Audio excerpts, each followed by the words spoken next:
Hey folks, before the video starts, if you are new out here, feel free to subscribe to my channel and like this video. Also, don't forget to comment leaving your opinion on the following stories you are about to hear. Thank you, and I hope you enjoy.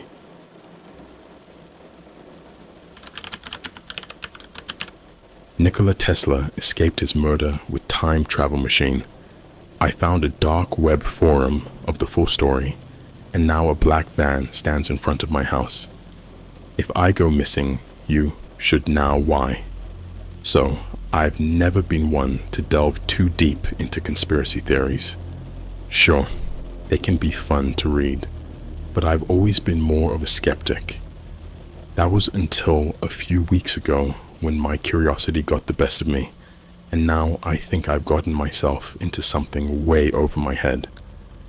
It all started with a random Reddit thread about Nikola Tesla. I've always been fascinated by Tesla. He's a genius, no doubt about it, and there's a lot of mystery surrounding his life and death. This thread, though, was different. It wasn't just about his inventions or his rivalry with Edison. It was about his death and the theory that he was murdered for his knowledge. It had all the usual stuff about the government and big corporations, but one comment stood out to me. The comment mentioned a dark web forum where the real story of Tesla's death was supposedly posted. Now, I've heard enough about the dark web to know it's not a place you casually browse, but my curiosity was piqued. I thought it would just be another crazy theory, something to laugh about later. Boy, was I wrong. I won't get into the technical details, but I managed to find my way onto the dark web and track down the forum mentioned in the comment. The forum itself was creepy as hell. Dark background, red text, and an ominous feel to it. It felt like the digital equivalent of walking into a haunted house. The forum was called Tesla Lives and had a few posts, all from the same user, Edison Killer. Most of it was rambling, incoherent stuff about Tesla's inventions, but one post was different. It was titled, "The Truth About Tesla's Death. He Escaped." The post was long and detailed, and as I read it, I felt a chill run down my spine. According to Edison Killer, Tesla had indeed been targeted for his knowledge, but he wasn't murdered. Instead, he had anticipated the danger and built a time travel machine. The post claimed that Tesla used this machine to escape into the future, leaving behind a body double that was later found dead in his hotel room. The more I read, the more disturbing it became. The post included detailed schematics of a device that looked like something out of a sci-fi movie, descriptions of Tesla's last days, and even claimed that several high-profile deaths over the years were actually Tesla returning to eliminate those who were after him. It was insane, but there was something about the level of detail that made it feel real.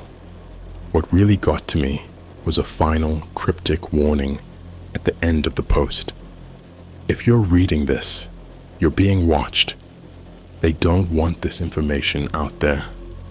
Be careful. I should have stopped there. I should have closed my laptop and walked away. But I didn't. I started digging deeper, looking through the other posts by Edison Killer, trying to find more about the time machine and Tesla's supposed return. I even started researching some of the high-profile deaths mentioned, and weirdly, some of them did have strange, unexplained elements. Things started getting weird in real life too. A couple of days after my dark web dive, I noticed a black van parked across the street from my house. At first, I thought it was just a neighbor's car, but it didn't move for hours. Then I saw it again the next day, and the day after that. It was always the same van, same spot, always with two guys inside who never seemed to leave. At this point, I was getting seriously freaked out. I tried to shrug it off as paranoia, but it was hard to ignore. The van was there every day, and I started to feel like I was being watched, just like the post had warned. One night, I decided to confront them. I walked out to the street, my heart pounding in my chest, and approached the van.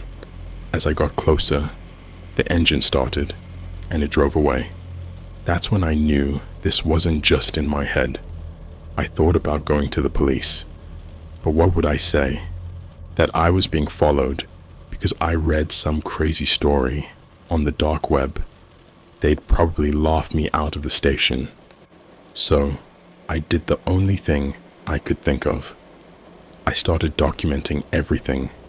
I took pictures of the van, wrote down the license plate number, and even recorded some of my encounters on my phone.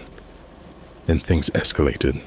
One night, I came home to find my front door slightly ajar. I always lock my door, so this immediately set off alarm bells. I walked in cautiously, every sense on high alert. Nothing seemed out of place at first, but then I noticed my laptop was missing. The same laptop I had used to access the dark web. I searched the entire house, but it was gone. My heart sank as I realized this wasn't a random break-in. Whoever was watching me had been inside my house. They had taken my laptop, and who knows what else. I didn't sleep at all that night. Every little sound made me jump, and I kept checking the windows, expecting to see the van outside, but it wasn't there. For the first time in days, the van was gone, and that made it even worse. At least when it was there, I knew where they were. Now, they could be anywhere. I tried to go about my life as normally as possible, but it was hard. I was constantly looking over my shoulder, and every knock on the door made my heart race. I felt like I was losing my mind. I even considered moving, but something told me they would just follow me wherever I went. Then a few nights ago, I got an email from a blocked address. The subject line read, "You're in too deep." The message was short and to the point. "We know what you found. Stop looking into it, or there will be consequences." Attached to the email was a picture of me, taken through the window of my living room.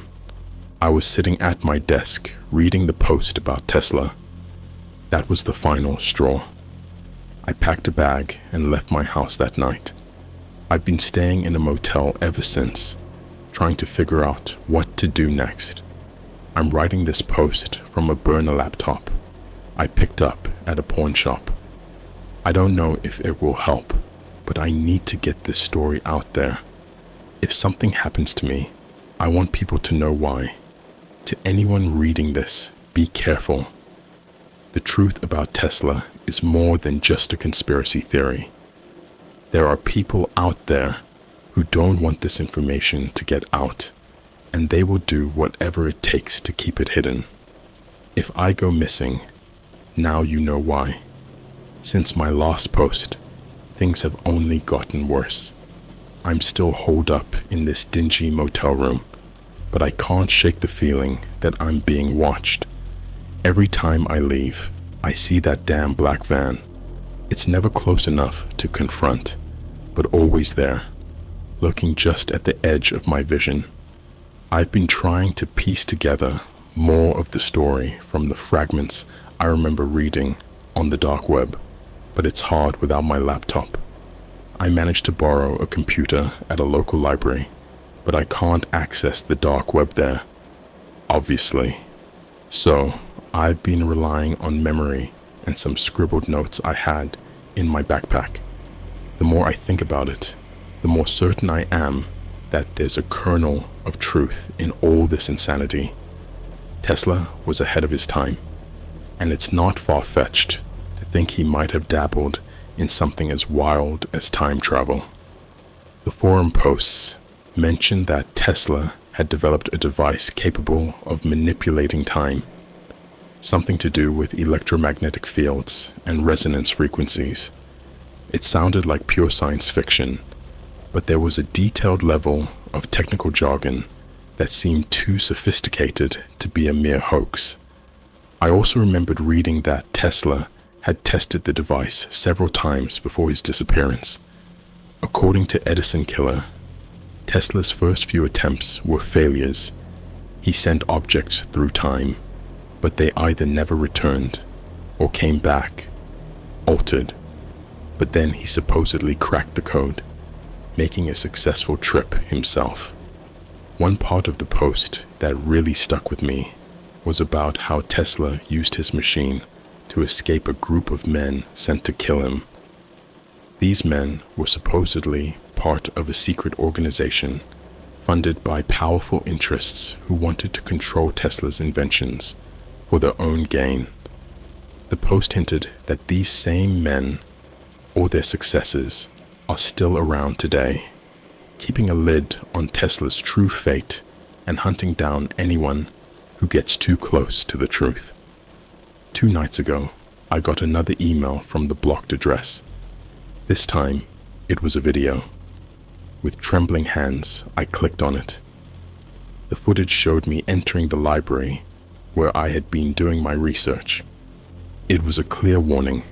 They knew exactly where I was and what I was doing. Panic set in. I felt trapped, like a rabbit caught in a snare, but running again didn't seem like an option.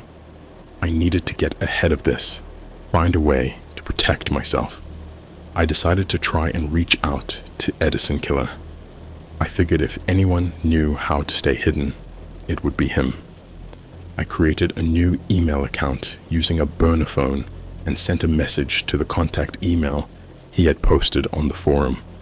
My message was simple. I need your help. They're after me. I didn't expect a response, but to my surprise, he replied within the hour. Meet me at the old abandoned warehouse on Maple Street at midnight.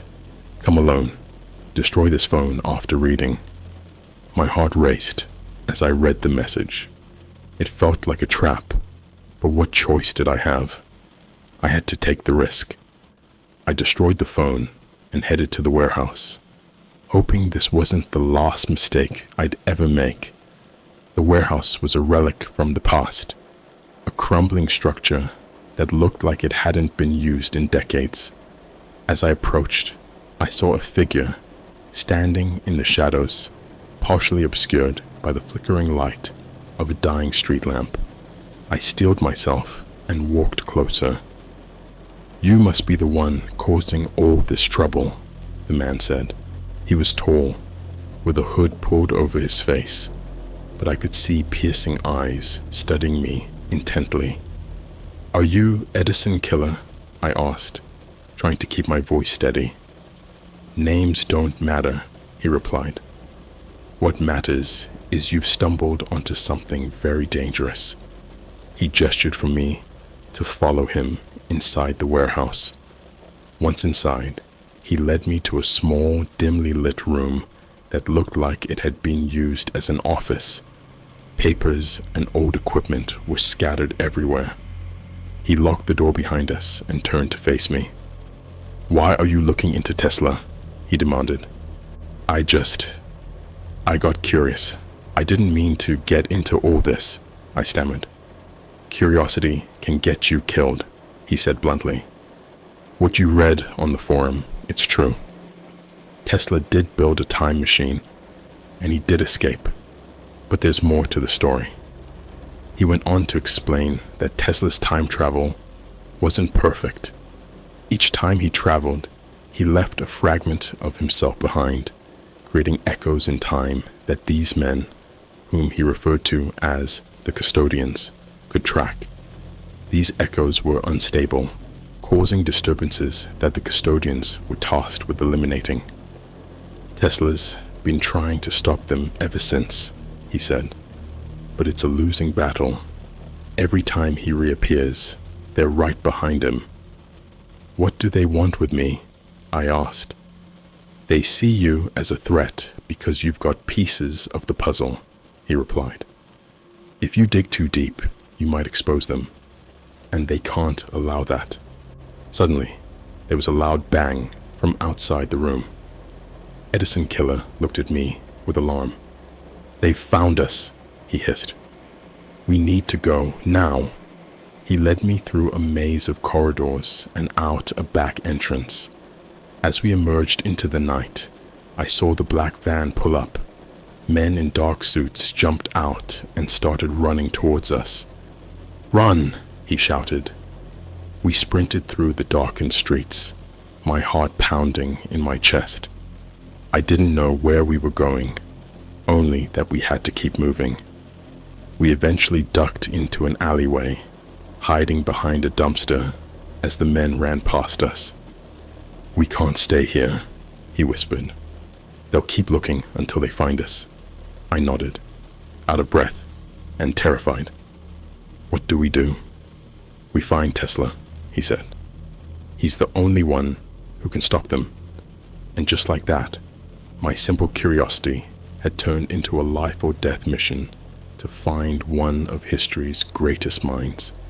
If Tesla was still out there somewhere, I had to find him, not just for my sake, but to uncover the truth that had been buried for so long.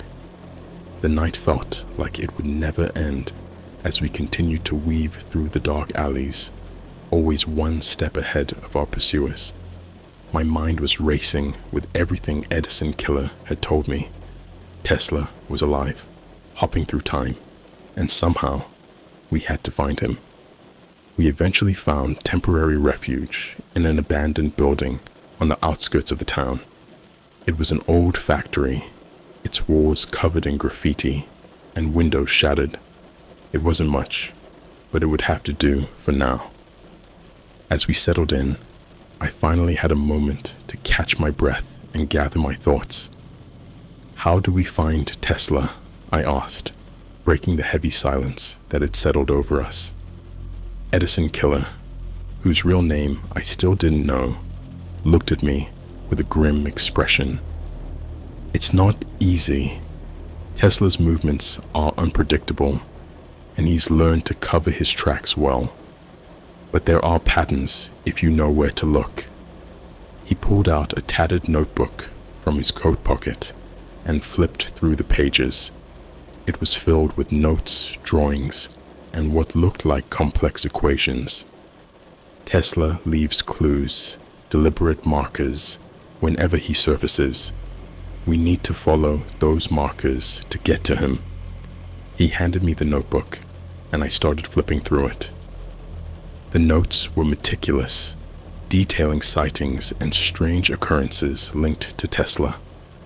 One entry caught my eye, an incident involving a mysterious man appearing in the middle of a busy street in New York, only to vanish moments later. Witnesses described the man as wearing outdated clothes and speaking with an accent that was hard to place. The date of the incident was just 2 weeks ago. Is this our next lead? I asked, pointing to the entry. He nodded. Yes. If Tesla was there, he left something behind. We need to find it before the custodians do. The journey to New York was nerve-wracking. We avoided main roads and public transportation, sticking to back routes and changing vehicles frequently. Every shadow seemed like a threat, every passerby a potential enemy. By the time we arrived, exhaustion had set in, but adrenaline kept us going. Our first stop was the location mentioned in the notebook, a busy intersection in Manhattan. It was hard to imagine anything unusual happening in such a chaotic place, but we had to trust the information we had. As we scoured the area, something strange happened. A street performer, dressed in ragged clothes and playing a haunting melody on a violin, caught my eye. There was something off about him, something almost out of time. As we got closer, he looked directly at us, and gave a barely perceptible nod. Edison Killer seemed to notice too. "He's one of us," he whispered. "Tesla must have left him here as a guide." We approached the performer cautiously. As we did, he finished his tune and quickly packed up his violin. "Follow me," he said, his voice low and urgent. He led us through a series of side streets until we reached a small, nondescript building. Inside, we found a hidden basement filled with old, yet surprisingly advanced, equipment. The performer, who introduced himself as Alex, explained that Tesla had indeed been there recently. "He was here, but only for a moment," Alex said. "He left this for you." He handed us a small device, something that looked like a hybrid between a pocket watch and a compass. It had strange symbols etched into its surface and a small screen displaying coordinates. "What is it?" I asked. "A locator," Alex replied. "Tesla uses these to leave breadcrumbs for those who are trying to find him. These coordinates will lead you to his next known location." We didn't have time to waste. Thanking Alex, we set out to the coordinates indicated by the device. The location was an old, abandoned lab on the outskirts of the city. It took us nearly a day to reach it, navigating through a maze of urban decay and forgotten streets. The lab was eerily quiet, its equipment long abandoned and covered in dust. As we explored, we found a hidden room behind a force wall. Inside, the air felt different, charged, like the aftermath of a thunderstorm.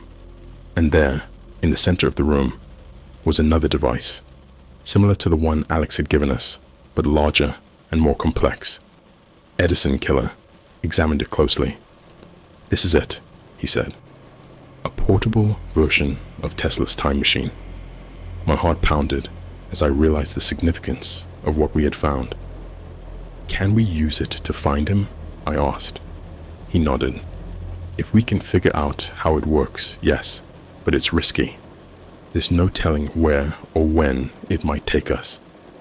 We spent the next several hours deciphering the machine's controls, guided by the notes in the notebook and our combined intuition. Finally, after what felt like an eternity, we were ready to activate it. "Are you sure about this?" I asked, my voice trembling with a mix of fear and excitement. "We don't have a choice," he replied. "It's the only way to find Tesla and stop the custodians." We activated the machine, and the world around us began to warp and blur. There was a sensation of being pulled apart and then put back together, like being stretched across time itself. When the disorientation subsided, we found ourselves in a place that looked both familiar and alien. We were still in the lab, but it was different, newer, brighter. The equipment hummed with energy, and the air felt alive with possibility. As we looked around, a figure stepped out of the shadows. It was Tesla. He looked exactly like his photographs, tall, with piercing eyes and an air of intense intelligence. He studied us for a moment, then smiled. "I've been expecting you," he said. Standing face to face with Nikola Tesla was surreal.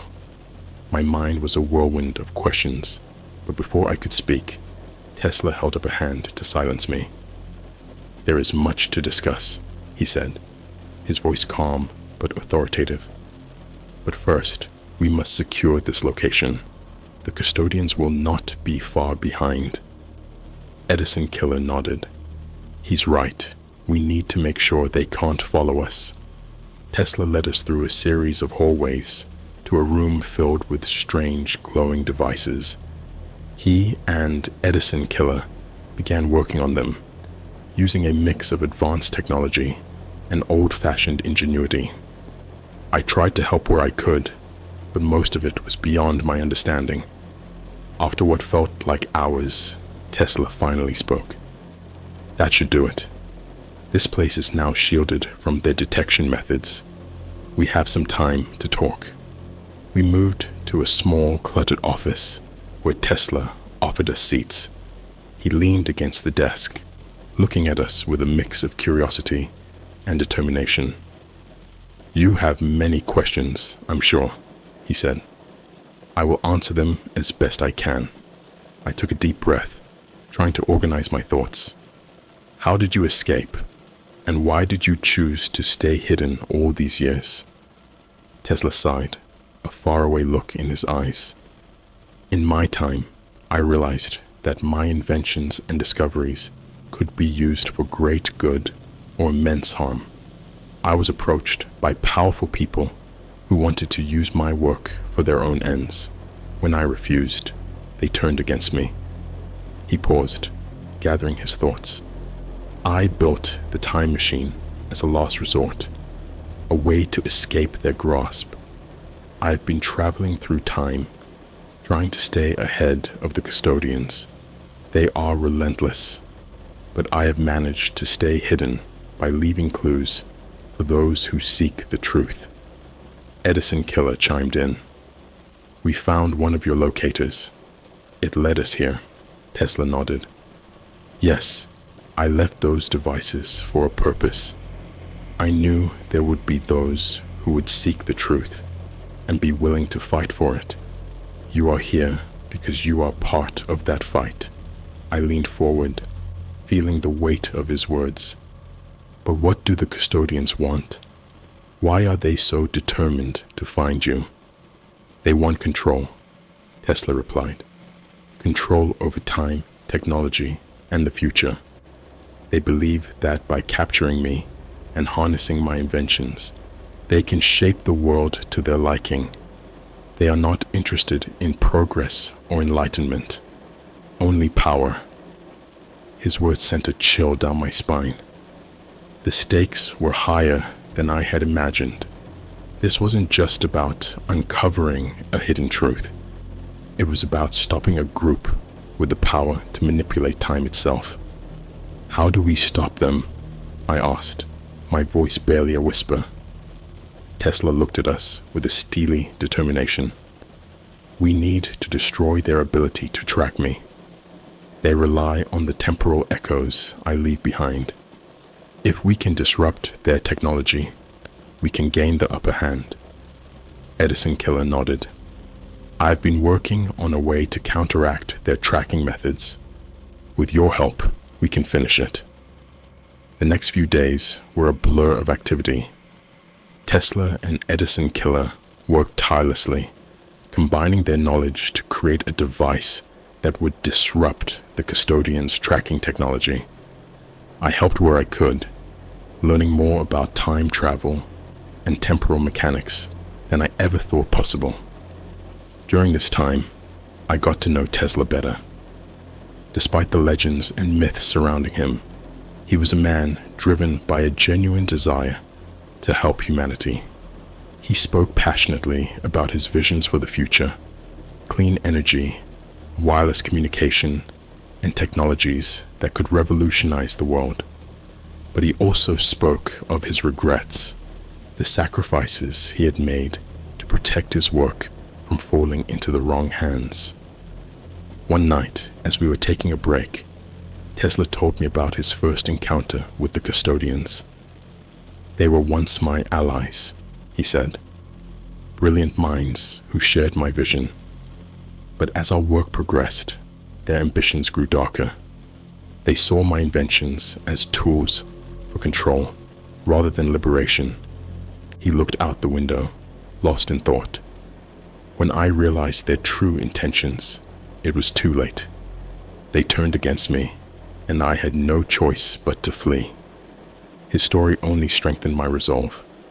We had to stop the custodians, not just for Tesla's sake, but for the future of humanity. Finally, the device was ready. It was a compact, handheld gadget that emitted a pulse capable of disrupting the custodians' tracking technology. Tesla and Edison Killer explained how to use it and the risks involved. "We'll need to deploy this at one of their primary tracking stations," Tesla said. It's heavily guarded, but it's our best shot. The tracking station was located in a remote area, hidden within a seemingly abandoned building. We approached it under the cover of night, using the shadows to our advantage. My heart pounded as we moved closer, the weight of the device heavy in my pocket. Inside, the building was a maze of corridors and surveillance equipment. We navigated carefully, avoiding patrols and security cameras. Finally, we reached the central tracking room, filled with monitors and complex machinery. Edison Killer handed me the device. "You need to place it on that main console," he whispered. "Once activated, it will send out a pulse that will disrupt their entire network." I nodded, my hand shaking slightly as I took the device. I moved towards the console, every step feeling like a mile.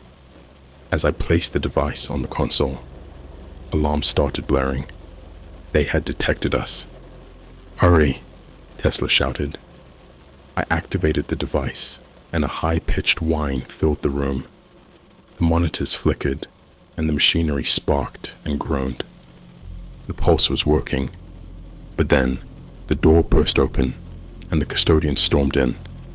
They were dressed in black suits, their faces cold and determined. We were outnumbered and outgunned. Tesla stepped forward, his eyes blazing. "You will not win," he said, his voice echoing with authority. "The truth will always find a way." Before they could react, the pulse reached its peak, and the entire room was engulfed in a blinding light. When the light faded, the equipment was destroyed, and the custodians were disoriented. We took the opportunity to escape, racing back through the corridors and out into the night. We regrouped at our safe house, exhausted but victorious. The device had worked. We had disrupted their tracking technology, buying us valuable time. Tesla looked at us, a hint of a smile on his face. "This is just the beginning," he said. "We've dealt them a significant blow, but they will regroup. We must stay vigilant and continue our fight." Edison Killer nodded. "We'll keep searching for more ways to stop them." As I sat there catching my breath, I realized how much had changed. What had started as a curious dive into a dark web forum had turned into a battle for the future. I looked at Tesla, a living legend, and felt a renewed sense of purpose. "We'll find a way to end this," I said, determination in my voice. "Together." Tesla placed a hand on my shoulder. "Indeed we will," he said. "The light of truth will guide us." The weeks that followed were a mix of cautious celebration and tense preparation. We had bought ourselves some time, but the custodians were still out there, regrouping and plotting their next move. Tesla, Edison Killer, and I continued our work, focusing on developing more ways to counteract their influence and protect Tesla's legacy. One evening, as we were deep in discussion about our next steps, Tesla shared a piece of his past that he had previously kept hidden. "There's a fail-safe," he said quietly. "A final invention I created in case things went too far. It's a device that could, theoretically, sever the connection between time and those who manipulate it." "Sever the connection?" I echoed. "You mean destroy the custodian's ability to time travel?" "Exactly," Tesla replied. "It would stop them from being able to follow me, or anyone else, through time. But it's incredibly dangerous. If used incorrectly, it could cause catastrophic damage to the time-space continuum." Edison Killer looked intrigued but wary. "Where is this device?" Tesla sighed. "I hid it long ago, in a place even the custodians haven't found. But retrieving it will be perilous. They've surely laid traps and surveillance in case I ever tried to go back." We spent the next few days planning our mission to retrieve the fail-safe device. Tesla provided us with the coordinates and a detailed map of the area, which was in a remote, mountainous region. We gathered supplies and made sure our equipment was in top condition. The journey would be treacherous, but it was our best hope of ending this once and for all. We set out at dawn, driving through rugged terrain and abandoned roads. The landscape grew more desolate as we approached our destination, a hidden cave system deep within the mountains. We parked the car at a safe distance and proceeded on foot, navigating the rocky path with caution. The entrance to the cave was concealed behind a thick wall of foliage. Tesla led the way, moving with surprising agility for someone his age. Inside, the cave was dark and cold, the air thick with the smell of damp earth. We used flashlights to guide our way, following Tesla's map closely. After what felt like hours, we reached a large chamber deep within the cave. In the center of the chamber was a stone pedestal, and atop it, a small, intricately designed device, Tesla's failsafe. It looked deceptively simple, a sphere of polished metal with delicate engravings and a series of small dials. As we approached, Tesla paused, his expression grave. "This is it," he said. "Once we activate it, there's no turning back." Edison Killer nodded. "We need to be ready for anything." I stepped forward, feeling a mix of fear and determination. "Let's do this." Tesla carefully picked up the device and began adjusting the dials, his hands steady despite the tension in the air. As he worked, the cave suddenly seemed to come alive with movement. Shadows flickered on the walls, and we heard the unmistakable sound of footsteps approaching. "The custodians," Edison Killer hissed. "They've found us." Tesla worked faster, his focus unbroken. "Keep them back," he instructed.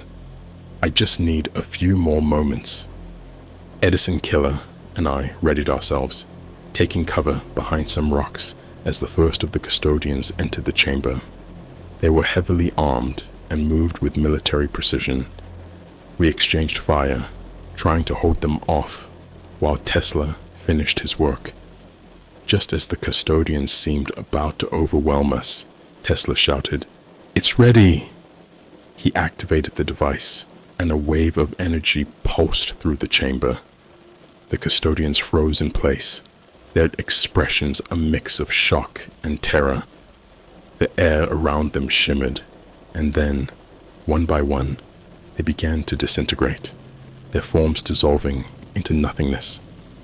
The device hummed loudly, its energy filling the cave. I felt a strange sensation, like the very fabric of reality was being stretched and reshaped. The custodians were gone, but the cave started to tremble, rocks falling from the ceiling. "We need to get out of here," I shouted. Tesla nodded, quickly deactivating the device. We scrambled towards the exit as the cave continued to collapse around us. The ground shook violently, and it felt like the entire mountain was coming down on top of us. We barely made it out in time, emerging into the daylight just as the entrance caved in behind us. Breathing heavily, we watched as the dust settled. The device had worked. The custodians were gone, and their ability to manipulate time with them. We had won, but the cost had been high. Tesla looked at us, exhaustion etched on his face. "It's over," he said. "The custodians can no longer pursue us." Edison Killer nodded, a rare smile crossing his face. "We did it." I felt a sense of relief wash over me. We had succeeded in our mission, but I knew that our journey wasn't truly over. There were still questions to be answered and a future to be rebuilt. In the days that followed, Tesla, Edison Killer, and I worked to ensure that the knowledge and technology we had uncovered would be used for good. We We established a network of trusted individuals dedicated to protecting Tesla's legacy and preventing anyone from misusing his inventions. As for me, I returned to my normal life, but I was forever changed by the experience. I had faced dangers I never imagined, uncovered secrets that had been hidden for decades, and met one of history's greatest minds. The black van was gone, and the men in suits no longer haunted my steps, but the memories of what we had accomplished would stay with me forever. And so, if you're reading this and wondering what happened to Nikola Tesla, know that he's out there, still working to bring light to a world that desperately needs it. And if I ever go missing, you'll understand why. The truth is powerful, and sometimes it comes with a price, but it's a price worth paying to protect the future.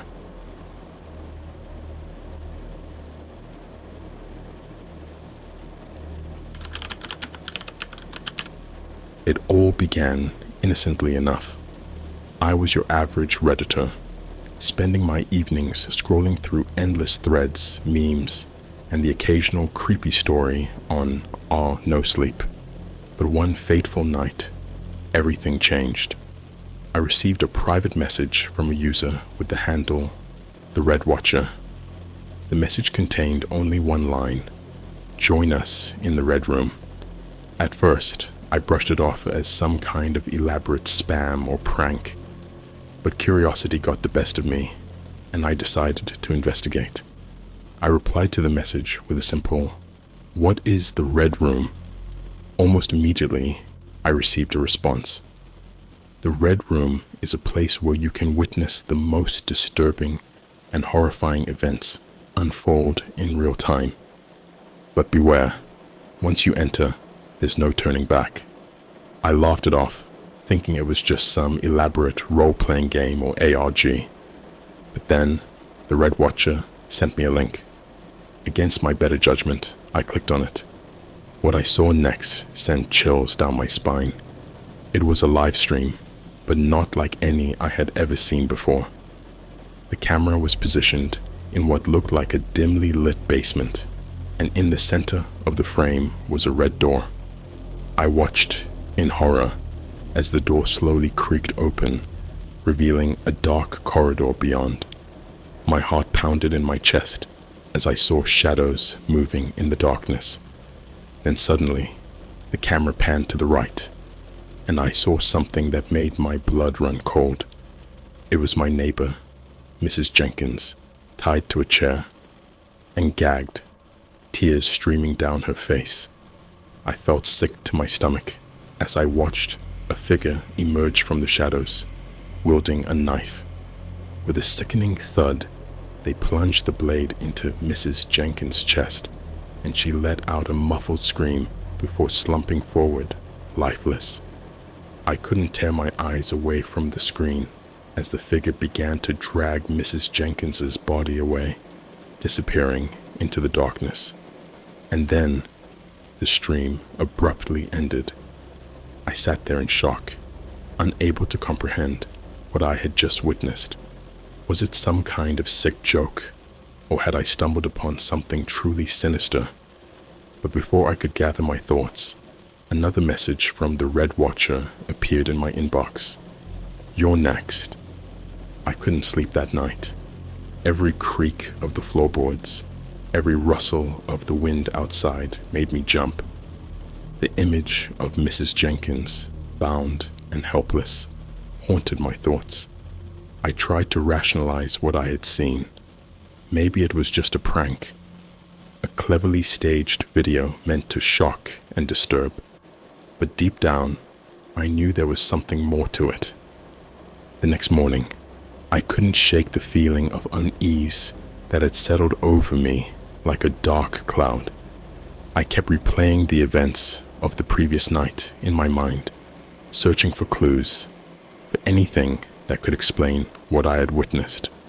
But the more I thought about it, the more I realized how little I knew about Mrs. Jenkins. She was always a quiet, reserved woman, keeping to herself most of the time. I had only exchanged a few polite nods and hellos with her in passing.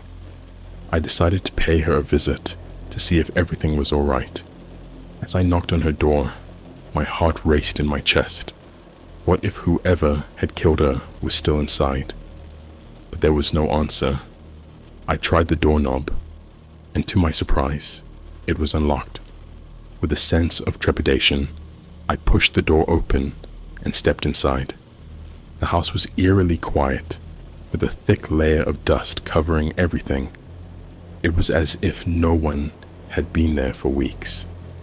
I called out Mrs. Jenkins's name, but my voice echoed emptily through the silent rooms. I made my way to the basement, the same basement I had seen in the live stream. The door was closed, but I could feel a sense of dread creeping over me as I reached for the handle. I hesitated for a moment, my hand trembling. What if I found something I wasn't prepared for? What if I became the next victim? But curiosity got the better of me, and with a deep breath, I pushed the door open and descended into the darkness below. The air in the basement was stale and musty, sending shivers down my spine as I descended the creaky stairs. The dim light from a single bulb barely illuminated the space, casting long shadows that danced along the walls.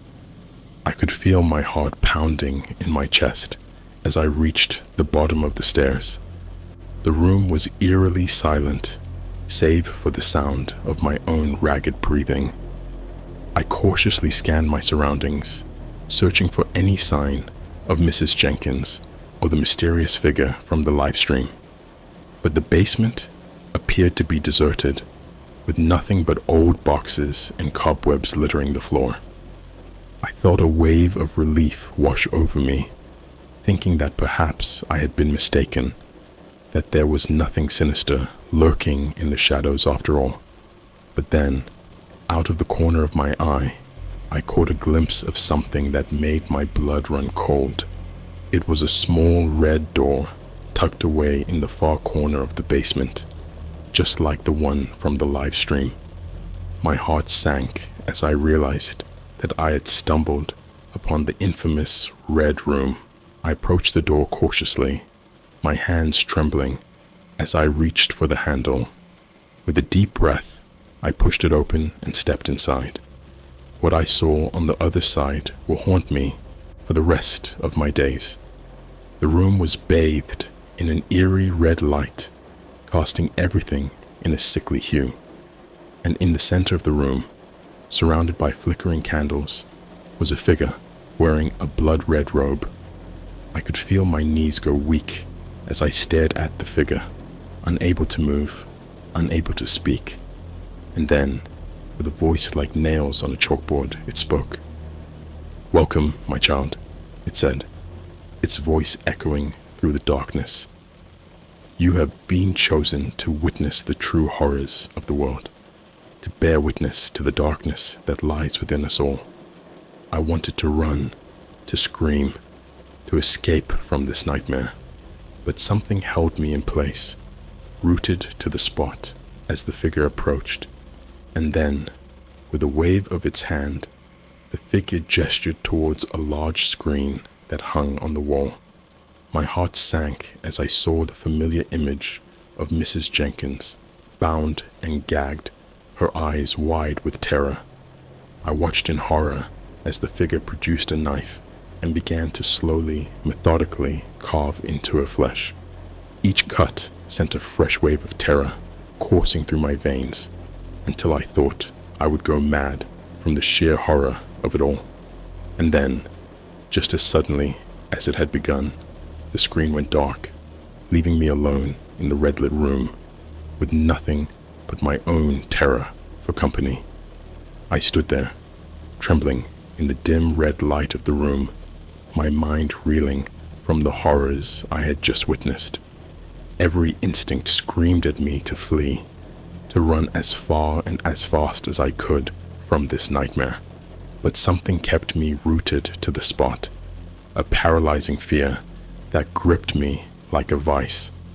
I felt as if I were trapped in a waking nightmare, unable to escape no matter how hard I tried. I glanced around the room, searching desperately for some way out, some means of escape from this hellish place. But the walls were bare, save for the flickering candles and the looming figure in the blood-red robe. I could feel my heart pounding in my chest, each beat echoing loudly in the silence of the room. I knew that I had to do something, anything, to break free from this nightmare before it consumed me whole. With a surge of adrenaline, I bolted towards the door, my feet pounding against the cold concrete floor. But as I reached for the handle, I felt a sudden wave of dizziness wash over me, causing me to stumble and fall to my knees. I gasped for breath, my vision swimming as I struggled to regain my composure. But before I could make another move, I felt a cold hand grip my shoulder, sending a chill down my spine. I turned to see the figure standing over me, its eyes gleaming with malice in the dim red light. "Where do you think you're going, my child?" it hissed, its voice sending shivers down my spine. I tried to push myself to my feet, to break free from its grasp and make a run for it, but no matter how hard I struggled, I couldn't escape its iron grip. And then, with a sickening laugh, the figure raised its hand and plunged a dagger into my chest, sending searing pain lancing through my body. I screamed in agony as darkness engulfed me. The last thing I saw before losing consciousness was the figure's twisted grin looming over me. When I finally regained consciousness, I found myself lying on the cold concrete floor of the basement, my body racked with pain. I struggled to sit up, my head spinning as I tried to make sense of what had just happened. But as I looked around, I realized with a sinking feeling in the pit of my stomach that I was alone. The figure, the red room, it had all vanished without a trace, leaving me to wonder if it had all been nothing more than a twisted hallucination brought on by fear and exhaustion. But deep down, I knew the truth. The red room was real, and it had shown me horrors beyond comprehension. And now I feared that I would never be able to escape its grasp, that it would haunt me for the rest of my days, a constant reminder of the darkness that lurked just beyond the edges of our reality. As I lay there, battered and broken on the cold basement floor, I couldn't shake the feeling of dread that had settled over me like a heavy blanket. The events of the past few hours had left me shaken to my core, my mind reeling with the horrors I had witnessed. I struggled to push myself upright, every movement sending waves of pain shooting through my body. But despite the agony, I knew that I had to get out of there to escape from this nightmare before it consumed me whole. With a Herculean effort, I managed to drag myself to my feet, using the walls for support as I stumbled towards the stairs. Each step was a struggle, every breath a painful reminder of the ordeal I had just endured. But as I reached the top of the stairs and pushed open the basement door, I was greeted by the harsh light of day streaming in through the windows.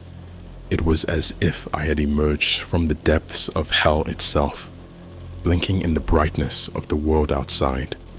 I stumbled out into the open air, gasping for breath as I collapsed onto the ground, my body racked with pain. But even as I lay there, battered and broken, I knew that I had escaped from the clutches of the Red Room, that I had survived where others had not been so lucky. But as I lay there, staring up at the endless expanse of sky above me, I couldn't shake the feeling that I was still being watched, that the darkness of the Red Room still lingered just beyond the edges of my vision, waiting to drag me back into its grasp. And as I closed my eyes and drifted off into an uneasy sleep, I knew that the horrors of the Red Room would haunt me for the rest of my days, a constant reminder of the darkness that lurked just beneath the surface of our world.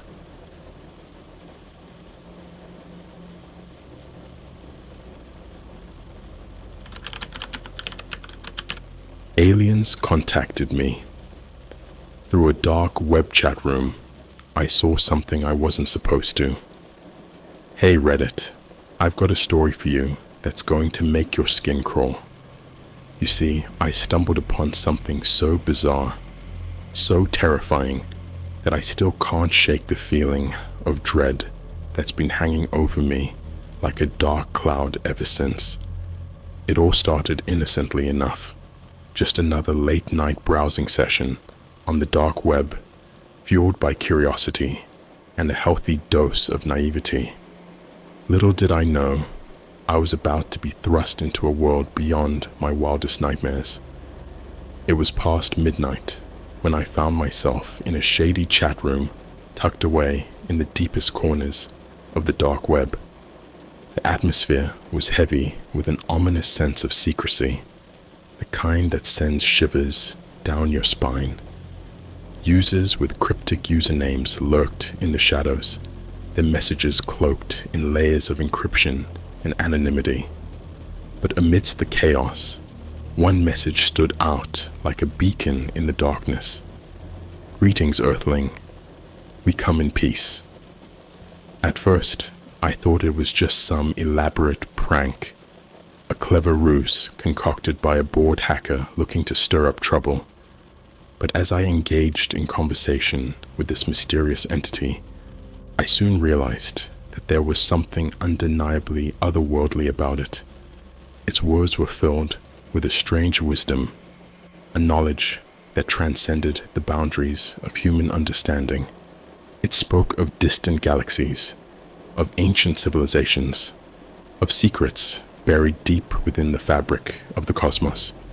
But it wasn't until it started revealing its true intentions that the true horror of the situation began to dawn on me. It spoke of a grand plan, a sinister scheme to harvest the souls of humanity and use them as fuel for its own dark purposes.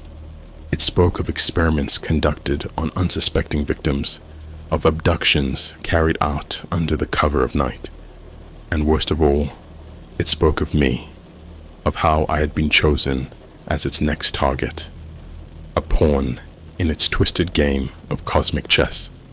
I tried to disconnect, to sever the connection and escape from its clutches, but it was no use. It had already sunk its claws into my mind, weaving its dark influence into the very fabric of my being. I could feel its presence looming over me like a malevolent shadow, its whispers echoing inside my skull with each passing moment. And then, just when I thought things couldn't possibly get any worse, I saw it. A glimpse of something so horrific, so utterly beyond comprehension, that it sent a chill down my spine like nothing I've ever experienced before. It was a vision of the alien's true form, a grotesque abomination, a writhing mass of tentacles and eyes that seemed to stare into the depths of my soul with a hunger that chilled me to the bone. I wish I could tell you that I found a way to escape, that I managed to break free from its grasp and return to the safety of the world above. But the truth is far more sinister. I can feel it watching me even now, its presence lurking in the shadows, waiting patiently for the moment when it can strike and claim me as its own. So heed my warning, dear readers. Stay far away from the dark web, lest you too fall victim to the horrors that lurk within its depths. For there are things out there, things beyond our comprehension, that would sooner see us dead than allow us to uncover the truth. And once they have you in their sights, there's no escape. It's been weeks since that fateful encounter, yet I can't shake the feeling that I'm being watched, that those piercing eyes are still trained on me, waiting for the opportune moment to strike. Sleep has become a distant memory, replaced instead by restless nights, haunted by nightmares of writhing tentacles and whispered promises of eternal torment. But it's not just my mind that's been affected. My body too has begun to betray me, succumbing to a creeping sense of unease that seems to grow stronger with each passing day.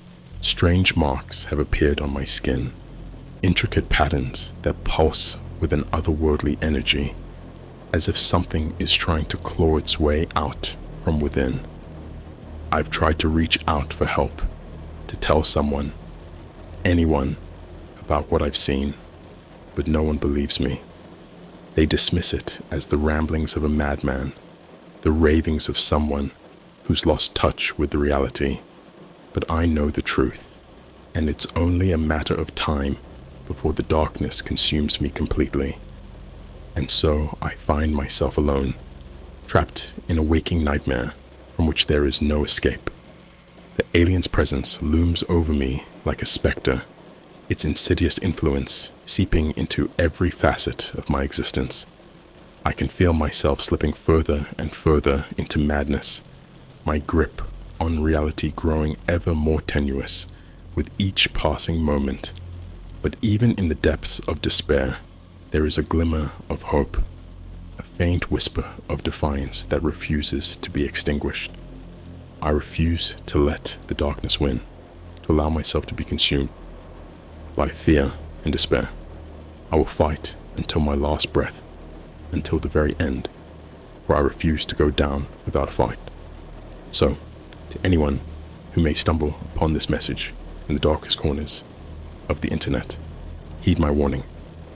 The aliens are out there, lurking in the shadows, waiting for the perfect opportunity to strike.